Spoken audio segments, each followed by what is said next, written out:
అలాగే మన కొవ్వూరు తహసీల్దార్ గారికి, అలాగే పత్రికా విలేకరులకు, క్వారీ కస్టమర్స్ అసోసియేషన్ ప్రెసిడెంట్ గారికి, లోకల్ గ్రామ సర్పంచులకి, అలాగే ఎన్జిఓస్కి, ఇక్కడికి విచ్చేసినటువంటి గ్రామ ప్రజలకి, అలాగే అందరికీ ఉదయపూర్వక నమస్కారాలండి.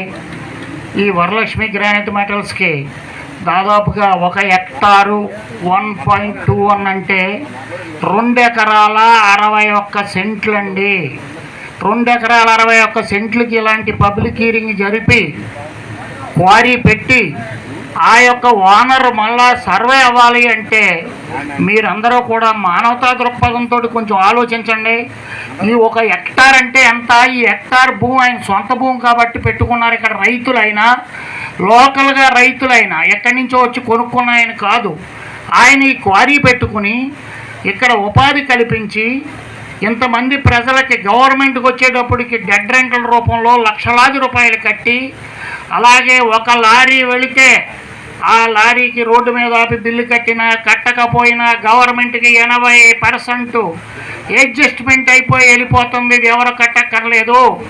గత గవర్నమెంట్లు ఎన్నో కూడా చాలా సీఎంలు కూడా దగ్గర వరకు తీసుకొచ్చారు ఫైలు.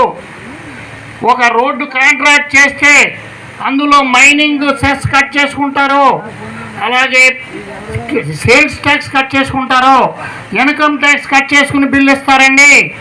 80% అయిపోయినప్పుడు ఇంకా 20% వచ్చేటప్పటికి చిన్న చిన్న రైతులు ఇల్లు కట్టుకున్నాయి కూడా పంచాయతీ ఆఫీసులో పర్మిషన్ ఇస్తే ఆ పర్మిషన్ దగ్గర కట్ చేసుకోండి అని మేము ఎన్నోసార్లు మా అసోసియేషన్ తరఫున సభ్యులందరూ కూడా చాలా కష్టపడి ఎక్కువ ఏరియాలన్నీ కూడా తిరిగి గవర్నమెంట్ చుట్టూ తిరిగి అలసిపోయి ఉన్నామండి.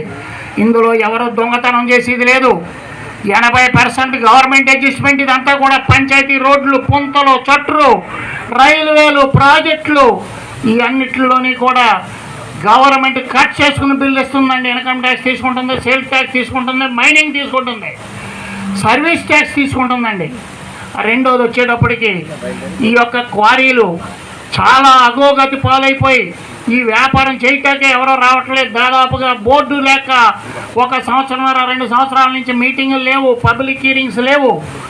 ఎంతో కష్టపడి ఇవాళ కాకపోతే రేపు మంచి రోజు వస్తుంది, వ్యాపారం చేసుకుంటే 4 డబ్బులు వస్తాయని, ఆయన 10 మంది బతుకుతారని ఎన్నో కోట్ల రూపాయలు పెట్టుబడి పెట్టి కష్టపడి 2 ఎకరాల 50 సెంట్లు అంటే ఎంతో అందరికీ తెలిసిందే. అది ఒక ఉదాహరణ చెప్పాలి మీకు. ఇక్కడ పంగిడి గ్రామం గురించి, ఈ చుట్టుపక్కల గురించి మా చిన్నతనంలో 7th క్లాస్ చదివేటప్పుడు ఇక్కడికి తీసుకొచ్చి అన్నీ చూపించేవారు అడవులండి. ఈ రోడ్డు అమ్మట ఇక్కడ ఇదే ప్రదేశంలో పట్టపగల లారీలు దొంగతనం చేస్తూ ఉంటే 4 లారీలు 5 లారీలు ఆపి ఉమ్మడిగా కలిసి వచ్చేటువంటి ఏరియా. త్రాగునీరు కష్టపడేవారు, మామూలు నీళ్ళు లేక కష్టపడేవారు. నవభారత్ కంపెనీ వాళ్ళు ట్యాంకర్స్తో సప్లై చేసేవారు అప్పట్లో. అలాంటి పంగిడి గ్రామం, దేచర్ల గ్రామం, ఈ చుట్టుపక్కల గ్రామాలన్నీ కూడా పరిశ్రమ రావటాల వల్ల, ఈ యొక్క క్వారీ కషర్లు రావటం వల్ల ఎన్నో కోట్ల రూపాయలు పెట్టుబడి పెట్టి నష్టపోయిన వాళ్ళు ఉన్నారు, ఇల్లులు వేలం వేసిన వాళ్ళు ఉన్నారు, ఈరోజు కూడా వెహికల్స్ అన్ని సీజ్ చేసిన వాళ్ళు ఉన్నారు. కష్టపడి పరిశ్రమ అంటే ఒకళ్ళ గురించి కాదు, ఒక పరిశ్రమ వస్తే అందరూ స్వాగతించాలి. దాన్ని ఎవరిని ఉద్దేశపూర్వకంగా మనం బాధ పెడదామని కాదు. ఇది తెలిసి తెలియక ఎవరన్నా ఒకళ్ళు చెప్పుకోకపోవటం వల్ల ఏమైనా జరిగిందేమో కానీ అందరినీ ఇంటిమెంట్ చేసి అందరికీ గౌరవం ఇచ్చే ఉద్దేశంతో మా అసోసియేషన్ గత 40 సంవత్సరాల నుంచి కూడా ఇక్కడ ఇది పొలిటికల్ అసోసియేషన్ కాదు, పార్టీల అసోసియేషన్ కాదు, వెల్ఫేర్ అసోసియేషన్. మెడికల్ క్యాంపులు పెట్టాం. డిపార్ట్మెంట్లు సలహాల సూచనల మేరకు ఏ ఒక్క రాజకీయ నాయకులను కానీ, ఏ ఒక్క సర్పంచులను కానీ, ఏ ఒక్క వ్యక్తిని కానీ అగౌరవపరచాలనే ఉద్దేశంతో ఏ ఒక్క పబ్లిక్ హీరింగ్ కానీ, ఏ ఒక్క క్వారీ ఓనర్ కానీ లేరు.